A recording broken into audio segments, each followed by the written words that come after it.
오늘 설교 성경 본문 제가 봉독하겠습니다. 시편 139편 1절부터 6절, 17, 18절, 23, 24절입니다.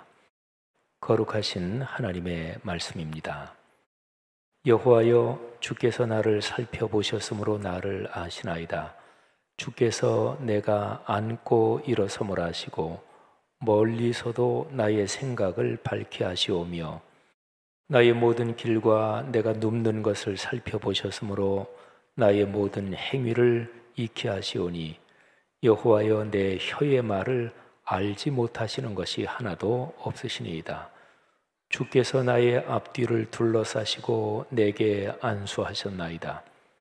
이 지식이 내게 너무 기이하니 높아서 내가 능히 미치지 못하나이다. 하나님이여, 주의 생각이 내게 어찌 그리 보배로우신지요, 그 수가 어찌 그리 많은지요.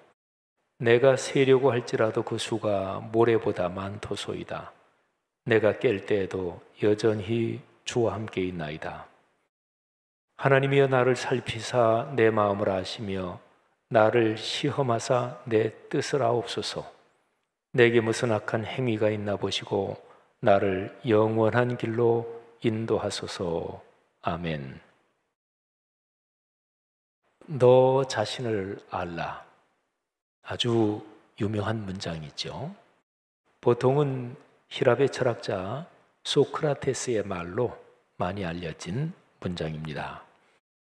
그런데 디오게네스라는 히랍의 철학자는 너 자신을 알라, 이 문장을 탈레스라는 철학자가 먼저 말했다고 했고, 또 어떤 사람은 스파르타의 킬론이라는 사람이 이 문장을 제일 먼저 말했다고도 합니다.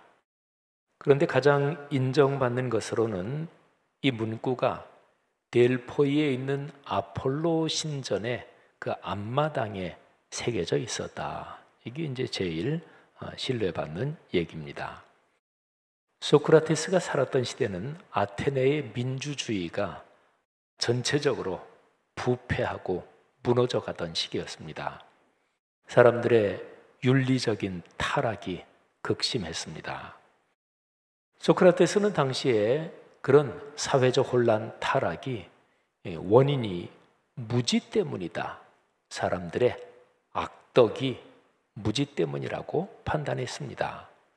특별히 자기 자신이 누구인지를 제대로 알지 못하는 이 자신에 관한 무지가 가장 큰 문제라고 봤고, 그래서 이 유명한 문구 너 자신을 알라, 이 경구를 사용하면서 젊은이들을 가르쳤던 것입니다. 자기 자신을 아는 것, 누구에게나 결코 쉬운 일이 아닙니다. 아까 말씀드린 히랍의 철학자 탈레스는 가장 어려운 일이 뭐냐? 자신을 아는 것이다. 그러면 쉬운 일은 뭐냐? 남에게 충고하는 것이다. 이렇게 말했습니다. 이런 생각을 하면서 예수님께서 가르쳐 주신 산상수훈의 말씀이 떠오릅니다. 마태복음 7장 3절부터 5절에 있는 말씀입니다. 어찌하여 형제의 눈 속에 있는 티는 보고 내 눈 속에 있는 들보는 깨닫지 못하느냐? 보라, 내 눈 속에 들보가 있는데 어찌하여 형제에게 말하기를 나로 내 눈 속에 있는 티를 빼게 하라 하겠느냐? 외식하는 자여, 먼저 내 눈 속에서 들보를 빼어라. 그 후에야 밝히 보고 형제의 눈 속에서 티를 빼리라. 아멘. 너 자신을 알라, 이 문구는 그러니까 2000 몇백 년 동안 인류 역사에 내려온 거죠. 그런데 인류 역사에서 뭐 어떤 지식의 내용이든 어떤 물건이든 지속적으로 다 이어져 오지는 않습니다. 뭐 제 아무리 탁월한 이론, 철학 이런 것도 다 잊혀지고 없어지고 물건들도 사라지고 그러죠. 그런데 인류 역사에 쭉 오래 이어져 온 거는 무슨 이유가 있습니다. 너 자신을 알라는 문구, 이거는 이 문구 자체가 워낙 탁월하기 때문에도 이어져 왔겠죠. 그런데 더 결정적인 것은 이 내용이 사람의 인류의 공통 경험이기 때문에 그렇습니다. 동서고금을 막론하고 사람에게 가장 어려운 것은 사람을 아는 게 어렵습니다. 우리말에도 열길 물속은 알아도 한길 사람 속은 모른다고 그러잖아요. 사람을 아는 게 어려워요. 그런데 특별히 자기가 자신을 깊이 아는 것, 제대로 아는 것 가장 어렵습니다. 자신을 과대평가하며 우쭐대거나 반대로 과소평가하며 자기 열등감에 시달리는 일은 무지무지하게 많죠. 다른 사람과의 비교 의식에 빠지면 이런 문제는 걷잡을 수 없이 더 커집니다. 있는 그대로 붙이거나 빼거나 하지 말고 있는 그대로 자신을 성찰하고 자기 모습 그대로를 사랑하고 감사하며 사는 것, 이거는 참으로 대단한 지혜고 삶에서 최고의 예술이라고도 얘기할 수 있습니다. 자, 여러분이 한번 생각해 보세요. 누가 나를 가장 잘 알까요? 한번 생각해 보세요. 여러분을 가장 잘 아는 사람이 누굽니까? 가장 일반적으로 말한다면 부모가 그 자녀를 잘 알 겁니다. 그런데 이 문제를 조금만 더 살피면 부모가 자기 자녀에 관해서 새까맣게 모르는 경우도 참 많습니다. 어떻게 보면 내 혈육이요, 핏줄이요, 또 입양한 자녀 같은 경우는 내 가슴으로 나온 자녀요. 부모에 대한 사랑이 크니까 자녀를 제대로 알지 못하는 그런 경우도 많죠. 가장 친한 친구가 나를 가장 잘 알 수 있습니다. 또 나를 가르치는 선생님이 나를 잘 아는 경우가 많습니다. 제 경우를 말한다면 지금까지 살아오면서 저를 가장 잘 아는 사람, 이런 생각을 하면 몇 분이 떠오릅니다. 천국에 가신 제 어머니가 가장 대표적인 분입니다. 저를 잘 아시는 어떤 선배 목사님도 생각납니다. 이분이 한번 제게 이런 말씀을 하셨습니다. 제가 20대 후반일 때 그때 저한테 하신 말씀이에요. 지 목사는 다 좋은데 근데 이분은 저를 지주사라고 불렀어요. 지주사면 공무원 직급에서 한 6급 정도 되는 직급을 주사라 그러죠.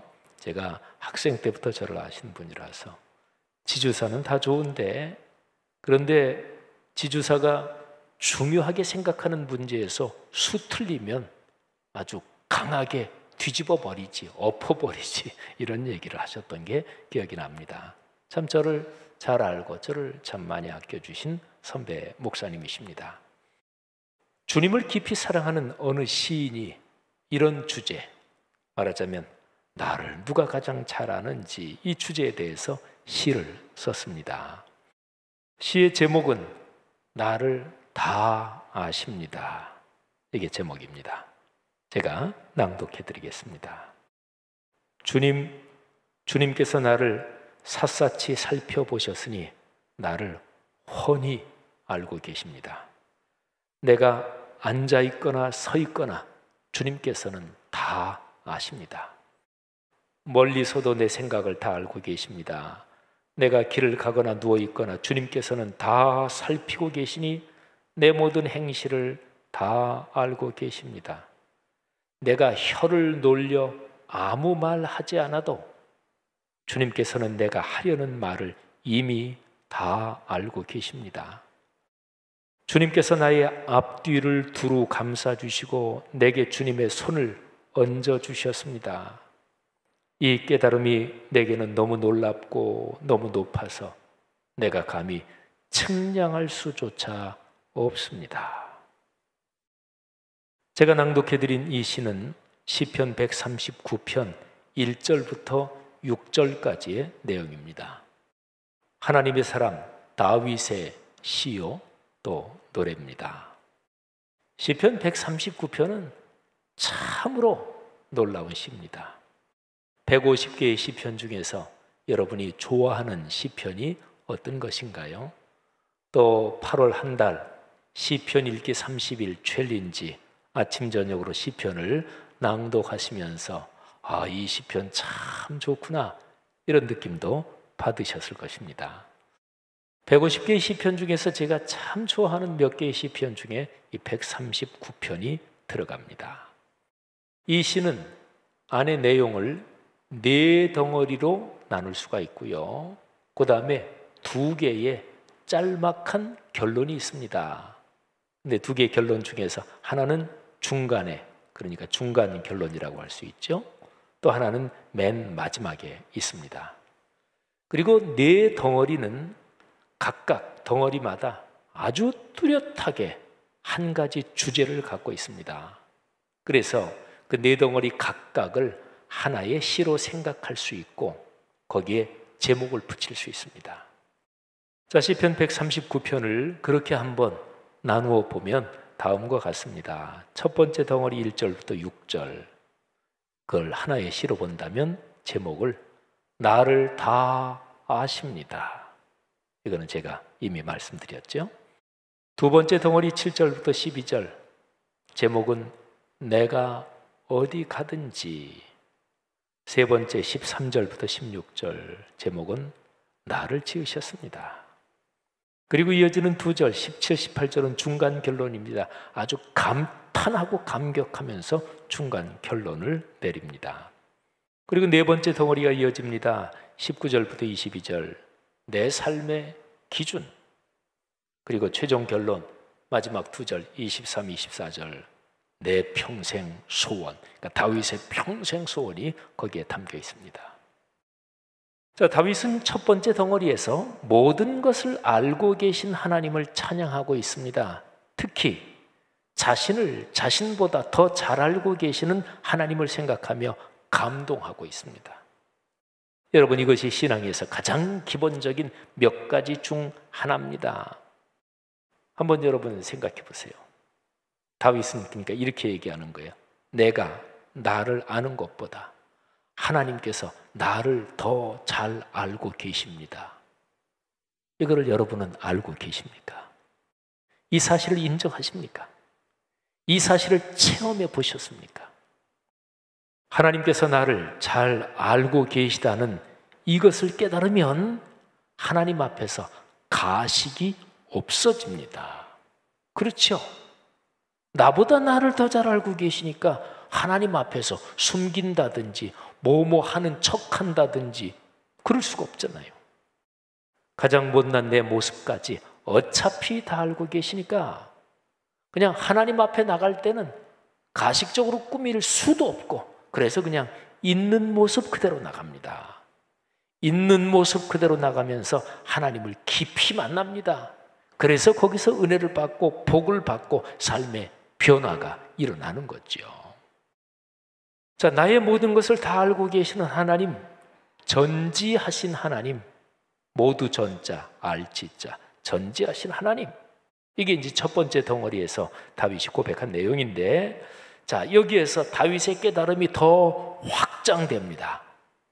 내가 어디로 가든지 하나님을 피할 수 없고 존재하는 그 어디든 하나님께서 거기에도 계시다. 이런 깨달음인데, 말하자면 어디에나 계시다 편재하신 하나님, 두루두루 편자 그리고 있을 제자 편재하신 하나님입니다. 이게 두 번째 덩어리예요. 7절부터 12절, 제목은 내가 어디 가든지. 제가 낭독해 드리겠습니다.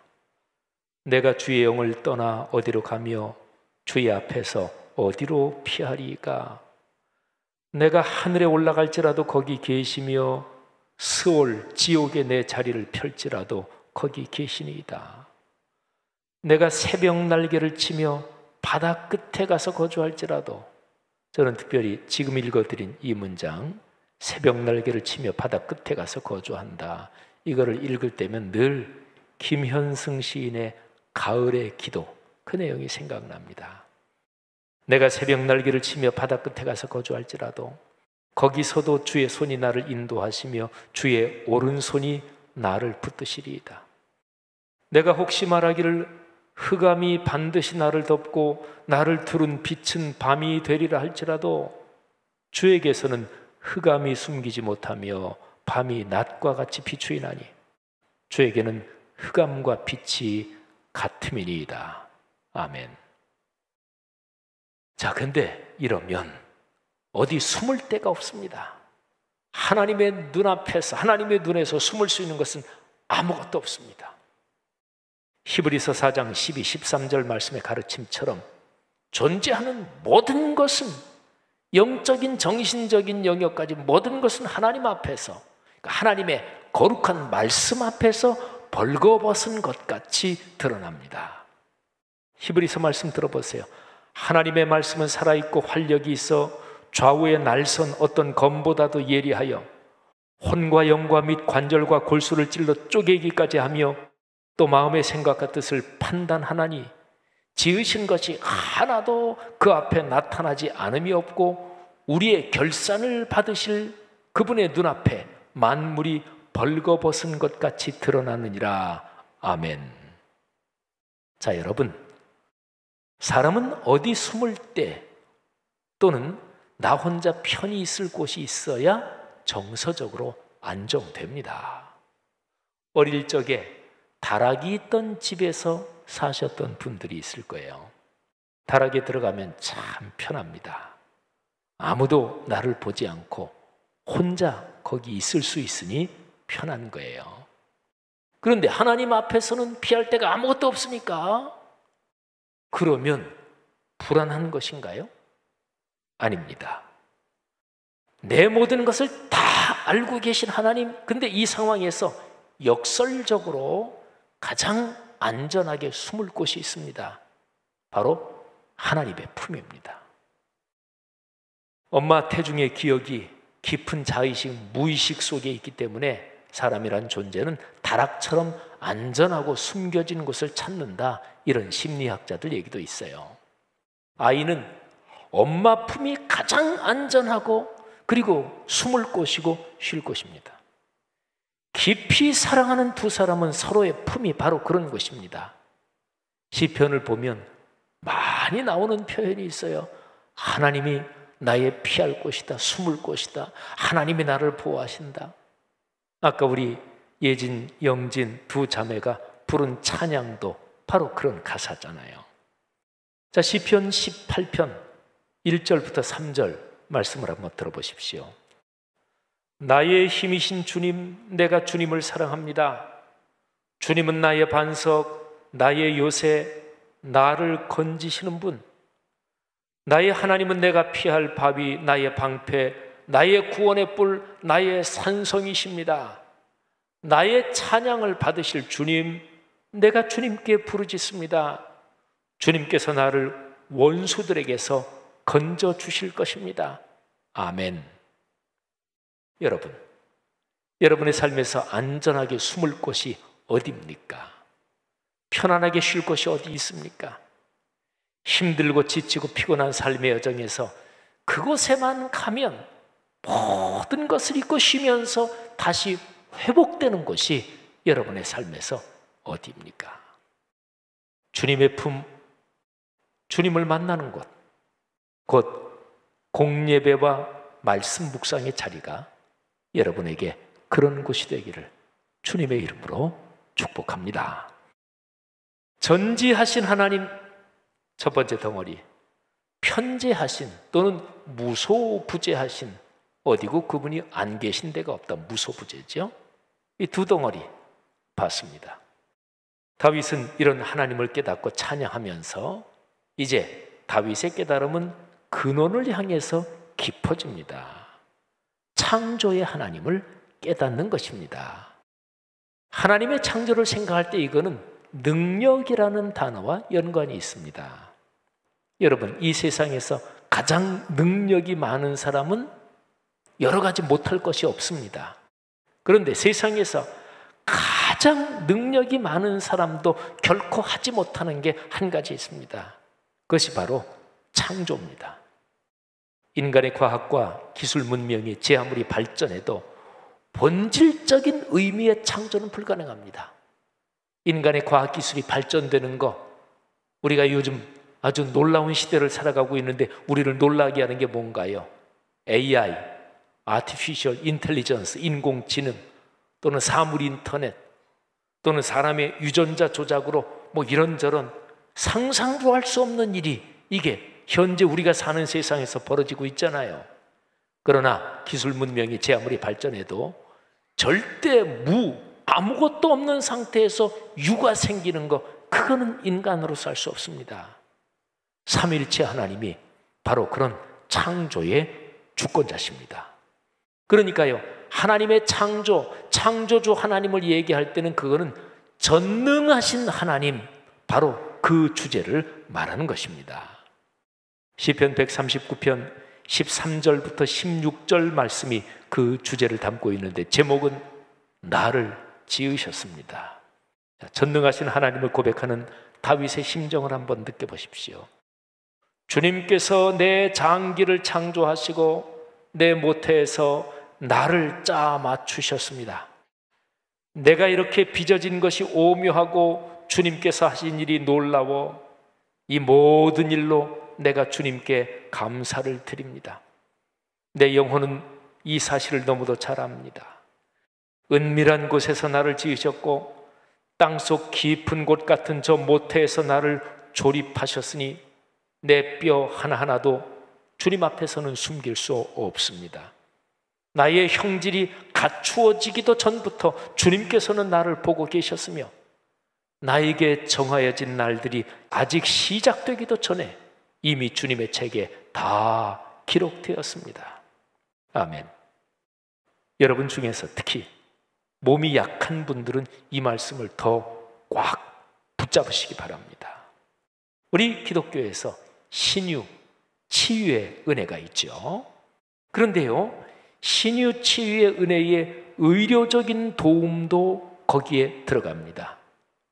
의료적인 그런 거를 거부하는 사람은 그건 맹신이요, 광신이요, 그건 기독교 신앙이 아니에요. 의료도 신유의 은혜에 들어가요. 그런데 어쨌든 치유에 관해서 가장 근본적인 토대는 하나님께서 내 몸을 만드셨습니다. 그래서 내 몸을 누구보다, 나보다, 의사보다, 가장 탁월한 명의보다 더 잘 알고 계십니다. 이 고백이 신유의 은혜에서 가장 기초고 토대입니다.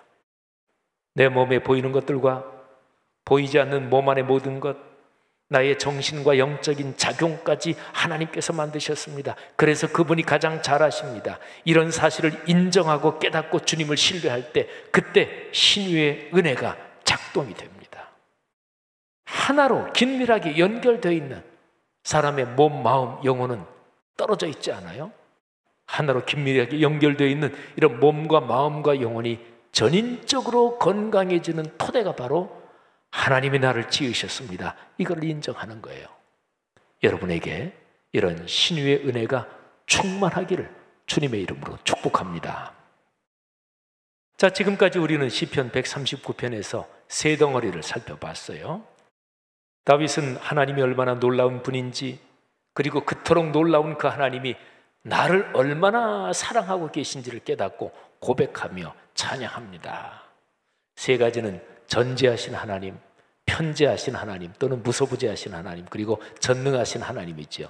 여기에서 첫 번째와 세 번째 전지전능을 하나로 묶으면 전지전능하신 하나님, 무소부재하신 하나님, 이런 거지요. 근데 이거를 묵상하면서 다윗이 노래하면서 점점 감격이 커져서 어찌할 바를 모르는 거예요. 그래서 감격, 감탄하면서 중간 결론을 내리는데 그게 17, 18절이에요. 제가 참 좋아하는 구절입니다.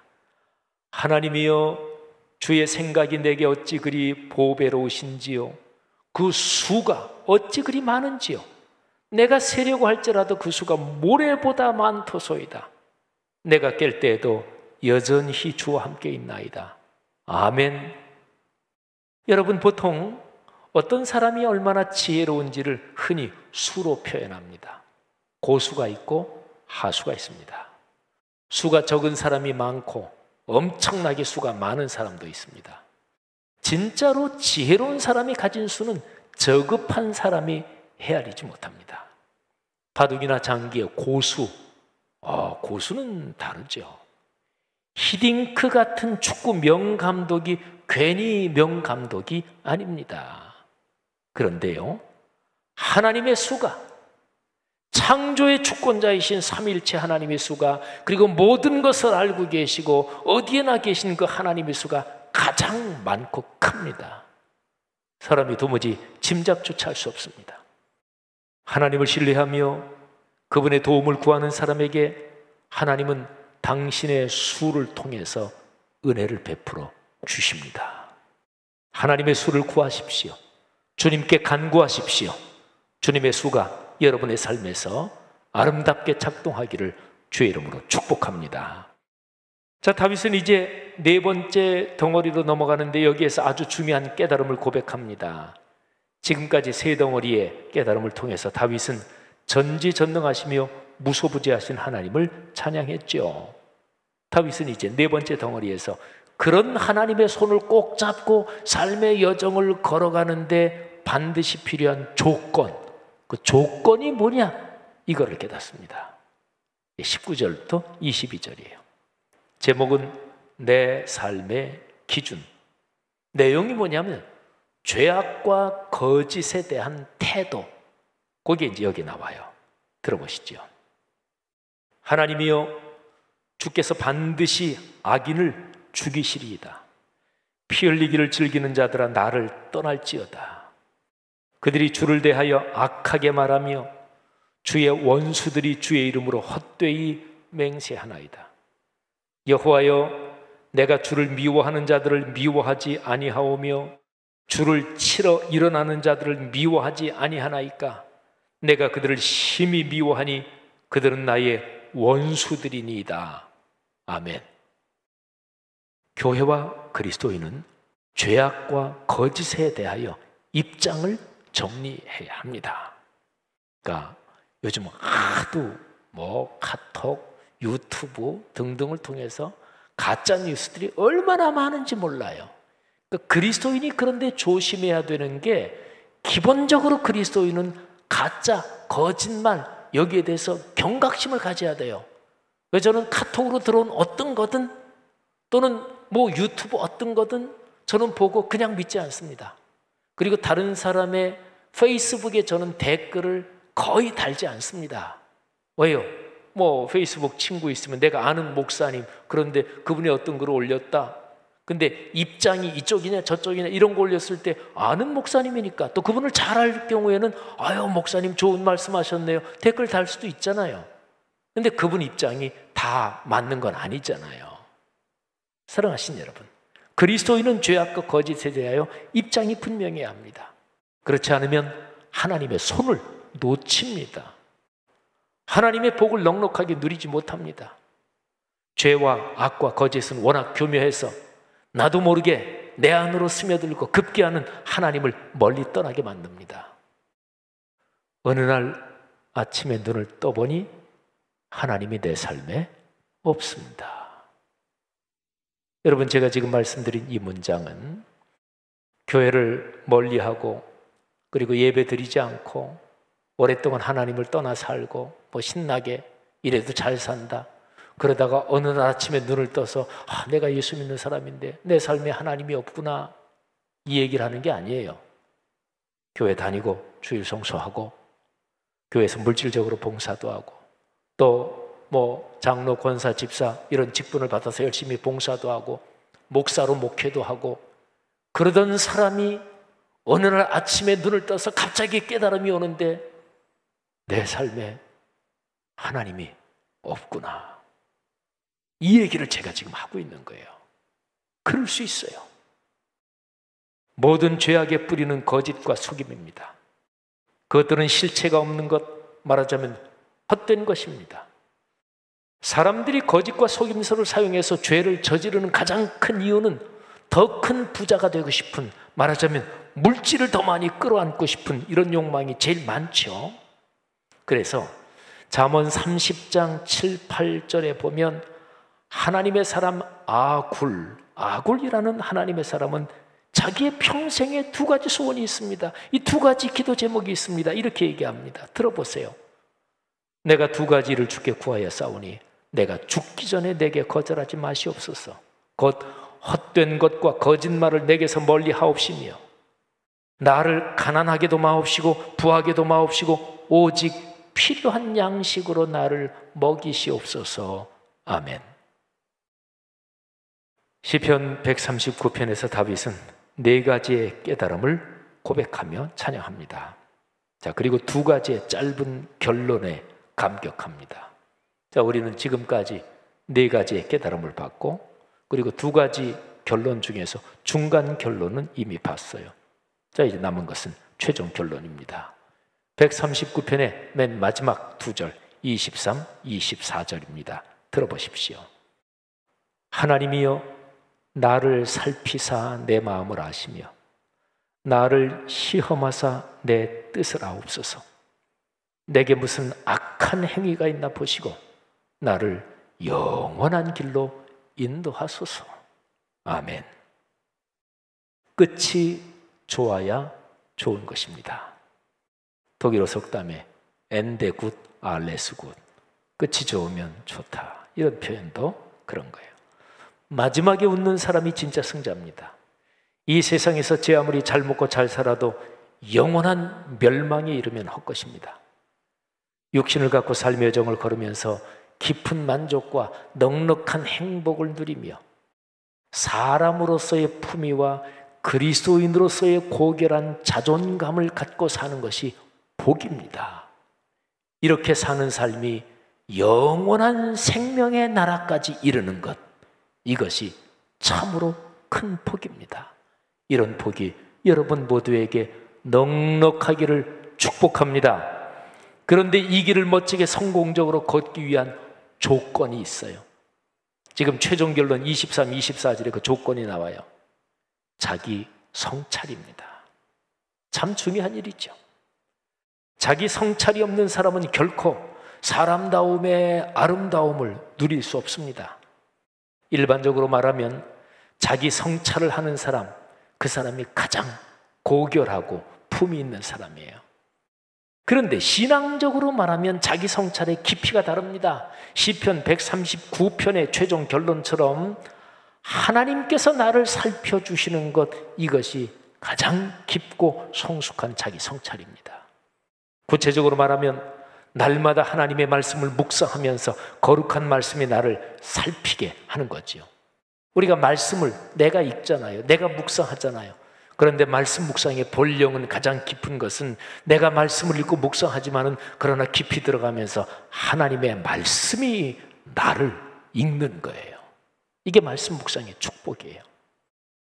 사랑하는 성도들이여, 여러분의 삶이 이런 여정이기를 주님의 이름으로 축복합니다.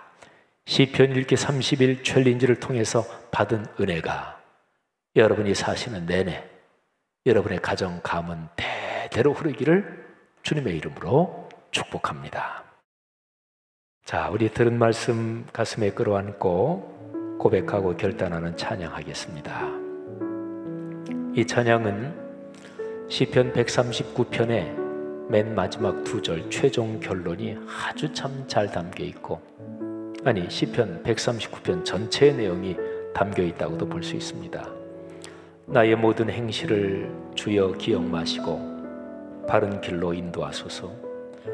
기쁠 때나 슬플 때 나와 동행하시며 밤낮으로 인도하소서. 내 모든 형편을 다 기억하시고 늘 나와 동행하옵소서. 나의 생명 주 앞에 남김없이 드리니 주여 나를 지켜주소서. 깊이 고백하며 찬양하겠습니다.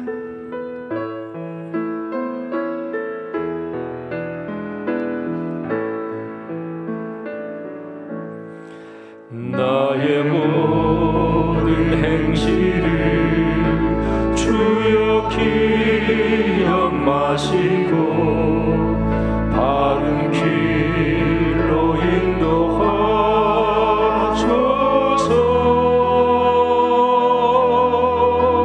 기쁠 때나 슬플 때 나와 동행하시며 밤낮으로 인도하소서.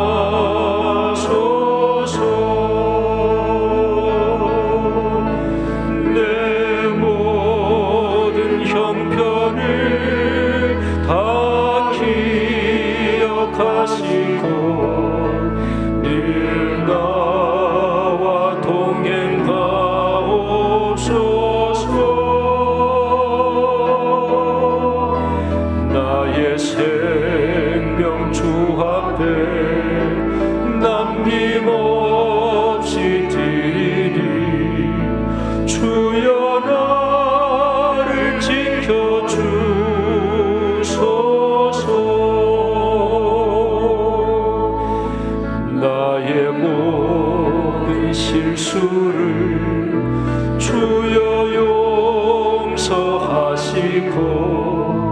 바른 길로 인도하소서.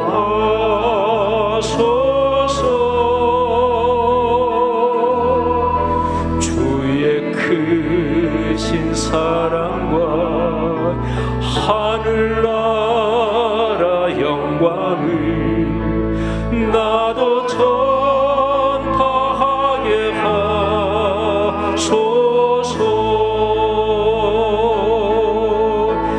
내 모든 형편을 다 기억하시고 늘 나와 동행하옵소서.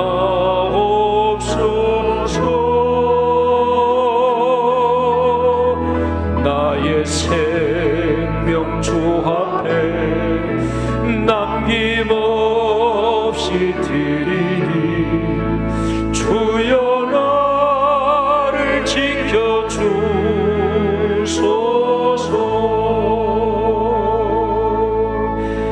이 땅 위의 모든 것 마지막 날 될 때에 주여 나를 받아주소서.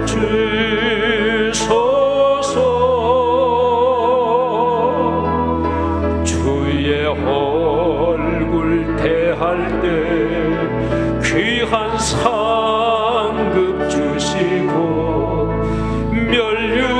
멸류관을 쓰게 하소서.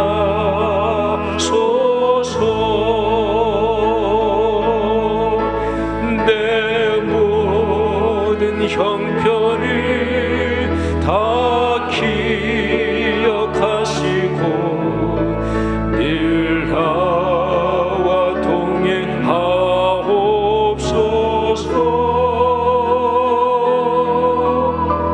나의 생명 주 앞에 남김없이 드리니 주여 나를 지켜주